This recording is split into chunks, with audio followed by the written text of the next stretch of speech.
మాట్లాడదామండి. మనతో పాటు అందే రామరెడ్డి గారు ఉన్నారు. రామరెడ్డి గారు, అంటే ఇప్పుడు బీఆర్ఎస్ వాళ్ళు ఆరోపిస్తుంది ఏంటంటే గతంలో కన్నా ఇప్పుడు దాదాపు 106 లక్షల మెట్రిక్ టన్నులకు ధాన్యం సేకరణ చేశామని చెప్పి బీజేపీ వాళ్ళు గొప్పగా అడ్వర్టైజ్మెంట్లు వేసుకుంటున్నారు. అసలు తెలంగాణలో ఈ ధాన్యం పెరగడానికి కానీ దీని అంతటికీ కేసీఆరే కారణం అని చెప్తున్నారు. మీరు కూడా అంటే ఈ మధ్య కాలంలో బీజేపీ వాళ్ళు కూడా ఈ వరి కొనుగోలు కేంద్రాల దగ్గర, ధాన్యం కొనుగోలు కేంద్రాల దగ్గర పెద్ద ఎత్తున నిరసన కార్యక్రమాలు చేపట్టారు.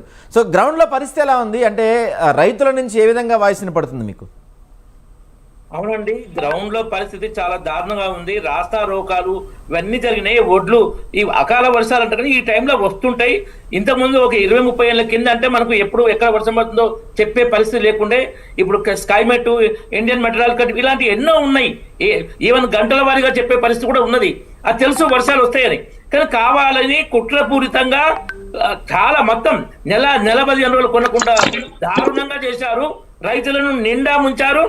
ఎంత పరిస్థితి అంటే ఒక ఆర్టీసీ డ్రైవర్, ఆయన ఆర్టీసీ ఎంప్లాయీ కాకపోవచ్చు, ఆర్టీసీ బస్సు నడుపుతున్న డ్రైవర్ కూడా వాళ్ళని చూసి మొక్కలు కొనండియా, ఒట్టు కొనండి అనంటే పరిస్థితిని రిఫ్లెక్ట్ చేస్తున్నది.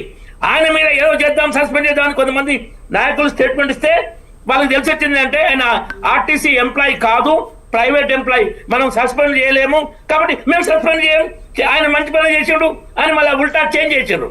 ఈ డ్రామాలు ఎట్లా ఉంటాయంటే దారుణంగా ఆ పరిస్థితి గుండెకి చచ్చిపోయిన రైతు కళ్ళల్నే చాలా దారుణంగా ఉంది. ఇంకొకటి 25 నాడు 4 రోజుల క్రితం వ్యవసాయ శాఖ మంత్రి తుమ్మల నాగేశ్వరరావు గారు మేము 12 లక్షల మెట్రిక్ టన్నుల ధాన్యం కొన్నామన్నాడు. ఇప్పుడు ఉత్తమ్ కుమార్ రెడ్డి 4 రోజులనే 60 లక్షలు అంటున్నాడు. అంటే ఈ 48 లక్షల మెట్రిక్ టన్ను 4 రోజులు కొట్టే 2 నెలల నుంచి ఏం చేశారు? ఎందుకు కొనలేదు ఈ 2 నెలల నుంచి? ఈ 4 రోజులే 45 లక్షల మెట్రిక్ టన్ను కొనేది నిజమేనా? మరి అంతకుముందు ఎందుకు కొనలేదు? ఇంత దారుణమైన పరిస్థితి ఎందుకు వచ్చింది? పక్కా ఇంకొకటి ముఖ్యమైన చెప్పాలి, కాంగ్రెస్ నాయకత్వం ఎన్నికల ప్రచారం వస్తుంది కదా, రాహుల్ గాంధీ, ప్రియాంక గాంధీ, మల్లికార్జున ఖార్గే వస్తారు కదా. ఇప్పుడు వాళ్ళు తెలంగాణలో రైతుల అవసరాల గురించి ఏమైనా పట్టించుకుంటారా? కర్ణాటకలో ఎవరిని ఉంచాలి, ఎవరిని దించాలి, ఎవరిని తీస్తాడు, ఎవరికి మంచి సిద్ధరామయ్యని తీస్తే సిద్ధరామయ్య కొడుకు ఏ మంత్రిత్వ శాఖ, ఉప మంత్రి, ముఖ్యమంత్రి ఎవరు చేయాలి? వారం రోజుల పాటు అసలు 3 సంవత్సరాల నుంచి నడుస్తుంది సీరియల్. ఈ వారం రోజులు మొత్తం ఏంటంటే మారే పెత్తనం కాంగ్రెస్ అని చూపించడం కోసం మొత్తం పదవుల మార్పుడు, మూటాల మీద చర్చ తప్ప తెలంగాణ రైతులు అది తీస్తున్నారు. మా పార్టీ ప్రభుత్వ పాలనలోని ఒక దృష్టి కాంగ్రెస్ కేంద్ర నాయకుడికి 1% లేదు. సిగ్గు చేయలేని విషయం ఇది. మాత్రం హామీలు ఇస్తారు ఘోరమైన. ఒకటి ధరల గురించి కేంద్ర ప్రభుత్వము దేశ స్థాయిలో యావరేజ్ రేట్ తీసుకొని దానికి 50% యాడ్ చేసి రైతులకు నష్టంగా చేస్తుంది. ఉత్తర భారతంలో, తూర్పు భారతంలో కూలీ రేటు చాలా తక్కువ ఉంటాయి. బెంగాల్, జార్ఖండ్, ఈవెన్ ఒరిస్సా కూడా, తర్వాత బీహారు, ఇవన్నీ ఏంటంటే యూపీ, మధ్యప్రదేశ్ వెనుకబడిన రాష్ట్రాలు. దక్షిణాది డెవలప్ అయింది. తెలంగాణలో కూలీ రేటు చాలా ఎక్కువ, ఖర్చు చాలా ఎక్కువ వస్తుంది. కాబట్టి రాష్ట్ర ప్రభుత్వాలు బోనస్ ఇవ్వాలి.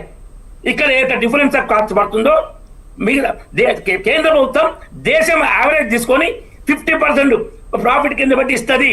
అది ఇక్కడ వర్కౌట్ కాదు. రాష్ట్ర ప్రభుత్వాలు దానికి ఆ కాంపెన్సేట్ చేయాలి రాష్ట్రాల పరిస్థితుల బట్టి. వీళ్ళు ఎన్నికల ముందు మేము ప్రతి క్వింటాల్కు, ప్రతి ధాన్యానికి 500 రూపాయలు ఇస్తామని, మళ్ళీ 1 సంవత్సరం నానబెట్టి ఓన్లీ సన్నాలకే ఇస్తామని వాటిని కూడా 30 తిప్పలు పెడుతున్నారు. ఎందుకంటే కొనడం ఇట్లా ఆపడంలో ఏంటంటే రైతు విధి లేక అడ్డిగ బాహుసేలకు రైస్ మిల్లర్లకు అమ్ముకోవాలి. అప్పుడే ఈ కాంగ్రెస్ ఎమ్మెల్యేలు, ఇతర ముఖ్య నాయకులు ఏదైతే రైస్ మిల్లర్లు బెదిరించే వసూళ్లకు మాట్లాడుకున్నారో అది సాధ్యం అవుతుంది. వీళ్ళ భయంకర దోపిడీ కోసమే రైతు మిల్లర్ల ద్వారా రైతులను నిండా ముంచుతున్నారు. అందుకే ఈ పరిస్థితి. రైట్ రామరెడ్డి గారు, రైట్ అండి. ఒకసారి ఒక రైతు మనతో మాట్లాడిన ఒక బయట ఉంది, ఒకసారి ఆ రైతు బయట చూద్దాం. ఒకసారి కల్లాల యాత్ర. ఒక్క నిమిషం సార్, రామరెడ్డి గారు ఒక్క నిమిషం అండి. రామరెడ్డి గారు ఒక్క నిమిషం, ఆ రైతు బయట ప్లే చేయండి ఒకసారి.